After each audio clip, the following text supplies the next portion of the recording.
നമസ്കാരം. മദർ യൂണിവേഴ്സിലേക്ക് സ്വാഗതം. നമുക്ക് നോക്കാം നിങ്ങളുടെ എനർജി. ലൈക്ക് സബ്സ്ക്രൈബ് ചെയ്ത് നിങ്ങളുടെ എനർജിയെ കാർഡ്സിന് നൽകുക. Please കേഡ് me mother universe. എന്നെ കണ്ടുകൊണ്ടിരിക്കുന്ന എൻ്റെ വ്യൂസിൻ്റെ കറണ്ട് എനർജി എന്താണ്? ഓക്കെ, നിങ്ങളുടെ കറണ്ട് എനർജി കിങ് ഓഫ് സോഡിൻ്റെ എനർജിയാണ് വന്നിരിക്കുന്നത്. നിങ്ങൾ ഇപ്പോൾ കൃത്യമായിട്ടുള്ള തീരുമാനങ്ങൾ എടുത്തിരിക്കുന്നതായി കാണുന്നു. നിങ്ങളുടെ മൈൻഡ് ഇപ്പോൾ വളരെ ഷാർപ്പായിരിക്കുന്നു. നിങ്ങൾ പറയുന്ന വാക്കുകൾക്കും നിങ്ങൾ ചിന്തിക്കുന്ന ചിന്തകൾക്കും എല്ലാം നല്ല ക്ലാരിറ്റിയോടുകൂടി മുന്നോട്ട് പോകുവാൻ നിങ്ങൾ തീരുമാനിച്ചിരിക്കുന്നു.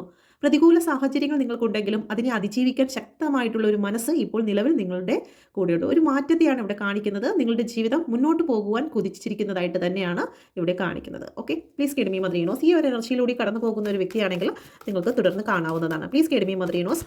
വരും 3 മാസത്തിനുള്ളിൽ എൻ്റെ വ്യൂസിൻ്റെ ജീവിതത്തിൽ സംഭവിക്കുന്നതായിട്ടുള്ള ബ്ലെസ്സിങ് എന്താണ്? ഒരു ഓഫറാണ് നിങ്ങളെ തേടിയെത്തുന്നത്. അബണ്ടൻസ് ആണ്.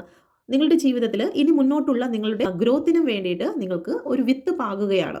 അതിന് പ്രപഞ്ചത്തിൻ്റെ ഒരു സപ്പോർട്ട് നിങ്ങളെ തേടിയെത്തുന്നു. സാമ്പത്തിക ഉയർച്ച ഇവിടെ കാണിക്കുന്നുണ്ട്. സെലിബ്രേഷൻ കടന്നു വരുന്നു. സ്റ്റെബിലിറ്റിയാണ് നിങ്ങളുടെ ലൈഫിലേക്ക് കടന്നു വരുന്നത്. അത് റിലേഷൻ ആകാം, അതല്ലെന്നുണ്ടെങ്കിൽ സാമ്പത്തികമാകാം, ജോലിയാകാം, എന്ത് തന്നെയാണെങ്കിലും അത് നിങ്ങളുടെ മുന്നോട്ടുള്ള വളർച്ചയ്ക്ക് ഏറ്റവും അനുകൂലമായിട്ടുള്ള ഒരു ഓപ്പർച്യൂണിറ്റിയാണ് കടന്നു വരുന്നത്. അത് നിങ്ങൾ മിസ്സാക്കാതിരിക്കുക, മാറ്റിവെക്കാതിരിക്കുക, പിന്നീടാകട്ടെ എന്ന് ചിന്തിക്കാതിരിക്കുക. കാരണം പ്രപഞ്ചം നിങ്ങളുടെ മുമ്പിൽ ഒരു പ്രാവശ്യം തുറക്കുന്നത് പിന്നീട് തുറന്നു എന്ന് വരില്ല.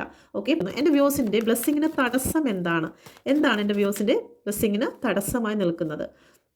ഓക്കെ, ഇവിടെ ജസ്റ്റിസ് എന്നുള്ള കാർഡാണ് വന്നിരിക്കുന്നത്. ഈ കാർഡ് സൂചിപ്പിക്കുന്നത് ഒരു കർമ്മഫലത്തെയാണ് ഈ കാർഡ് സൂചിപ്പിക്കുന്നത്. നിങ്ങളുടെ ജീവിതത്തിൽ നിങ്ങളുടെ ലൈഫിൽ കഴിഞ്ഞ ജന്മത്തിൽ എന്നല്ല ഞാൻ പറയുന്നത്, നമുക്കിപ്പോൾ കഴിഞ്ഞു പോയ നമ്മുടെ പാസ്റ്റിൽ നമ്മളിലേക്ക് ചില റിലീസ് ആകേണ്ടതായിട്ടുള്ള ചില കർമ്മഫലങ്ങളുണ്ട്. നമ്മൾ ആരോടെങ്കിലും എന്തെങ്കിലും ദേഷ്യം കാണിച്ചിട്ടുണ്ടെങ്കിലോ, വാക്കുകൊണ്ടോ പ്രവൃത്തി കൊണ്ടോ അറിഞ്ഞോ അറിയാതെയോ ഒക്കെ നമ്മൾ ആരോടെങ്കിലും എന്തെങ്കിലും പ്രവൃത്തി ചെയ്തിട്ടുണ്ടെങ്കിൽ അതിനെ നിങ്ങൾ റിലീസ് ചെയ്യുക എന്നാണ് ഇവിടെ പ്രപഞ്ചം പറയുന്നത്. നിങ്ങളൊരു കാര്യം ചെയ്യുക, നിങ്ങൾ ഹോപ്പണപ്പോൺ പറയുക. നിങ്ങളുടെ മനസ്സിൽ ആരുടെയെങ്കിലും മുഖങ്ങൾ തെളിഞ്ഞു വരുന്നുണ്ടെങ്കിൽ അവരുടെ അടുത്ത് sorry, forgive me, I love you, thank you എന്ന് നിങ്ങൾ പറയുക.